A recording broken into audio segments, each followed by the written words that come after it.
بسم اللہ الرحمن الرحیم۔ آج ہم جس بک کا آڈیو کرنے جا رہے ہیں وہ ہے ملالہ یوسفزئی کی کتاب آئی ایم ملالہ، اور اس کا باب نمبر 7 ہے the mufti who try to close our school, یعنی وہ مفتی جس نے ہمارے اسکول کو بند کرنے کی کوشش کی۔ یہ بک انگلش میں لکھی گئی ہے، ہم اس کا اردو میں ترجمہ کر کے نریٹ کر رہے ہیں۔ دا مفتی پوشال اسٹریٹ کا مفتی جو کہ ہمارا اسکول بند کرانا چاہتا تھا، وہ تبلیغی جماعت کا ایک ممبر تھا۔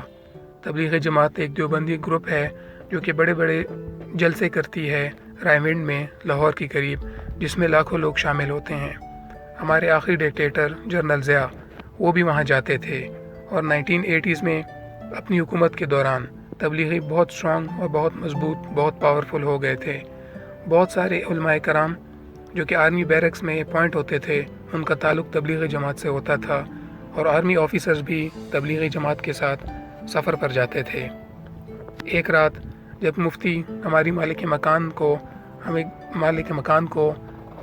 ہمارے اسکول کی لیز ختم کرنے پہ راضی نہ کر سکا، تو اس نے کچھ لوگ جمع کیے جو کہ بہت انفلوئنشل تھے، اور بہت سارے لوگ لے کر ہمارے گھر آ گیا۔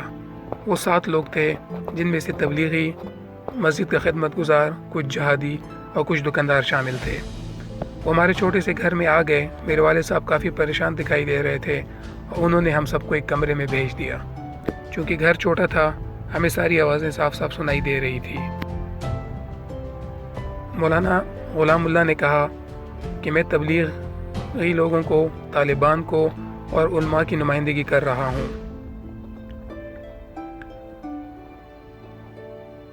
میں اچھے لوگوں کی بھی نمائندگی کر رہا ہوں جو یہ سمجھتے ہیں کہ تمہارا اسکول حرام ہے، تمہیں اسے بند کر دینا چاہیے۔ لڑکیوں کو اسکول نہیں جانا چاہیے۔ لڑکیاں یا عورتیں اتنی پاکیزہ ہیں کہ ان کو پردہ کرنا چاہیے، اور اتنی پاکیزہ ہیں کہ کسی بھی عورت کا نام قرآن مجید میں نہیں آیا۔ میرے والد صاحب اور برداشت نہیں کر سکتے تھے۔ انہوں نے کہا کہ مریم کا نام قرآن میں آیا ہے، کیا وہ عورت نہیں تھی؟ کیا وہ اچھی عورت نہیں تھی؟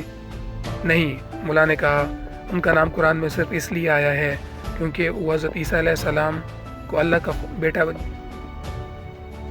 کے بجائے مریم علیہ السلام کا بیٹا ثابت کرنا تھا۔ شاید، میرے والد صاحب نے جواب دیا، شاید آپ ٹھیک کہہ رہے ہیں، لیکن ان کا نام آیا تو ہے۔ مفتی صاحب کی باتیں میرے والد صاحب اور برداشت نہیں کر سکتے تھے۔ انہوں نے گروپ کے لوگوں کی طرف دیکھ کے کہا، جب ان میں سے ایک آدمی مجھ سے ملتا ہے تو میرے سلام کا جواب بھی نہیں دیتا، بلکہ سر نیچے کر کے گزر جاتا ہے۔ مولوی صاحب اس بات پہ تھوڑا سا شرمندہ ہوئے، کیونکہ اسلام میں سلام کا جواب دینا بہت ضروری ہے۔ تم ایک حرام اسکول چلاتے ہو، اس لیے میں تمہارے ساتھ سلام کا جواب نہیں دیتا، بندے نے جواب میں کہا۔ ایک دوسرا بندہ بولا، میں نے سنا ہے تم ملحد ہو اور اللہ پہ یقین نہیں رکھتے، لیکن تمہارے کمرے میں تو قرآن پڑھے ہیں۔ آف کورس پڑھے ہوئے ہیں، میرے والد صاحب نے کہا، میں ایک مسلمان ہوں۔ انہوں نے کبھی سوچا بھی نہیں تھا کہ ان کے دین، ان کے مذہب پر سوال اٹھنا شروع ہو جائیں گے صرف اسکول کی وجہ سے۔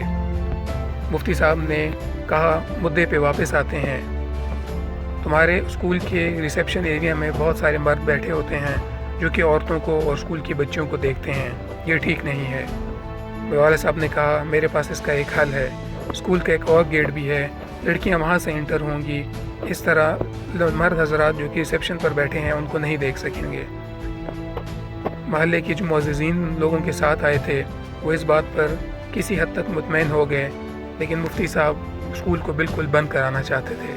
بہرحال کس طریقے سے کر کے وہ لوگ اس بات پہ مطمئن ہو کر وہاں سے چل دیے۔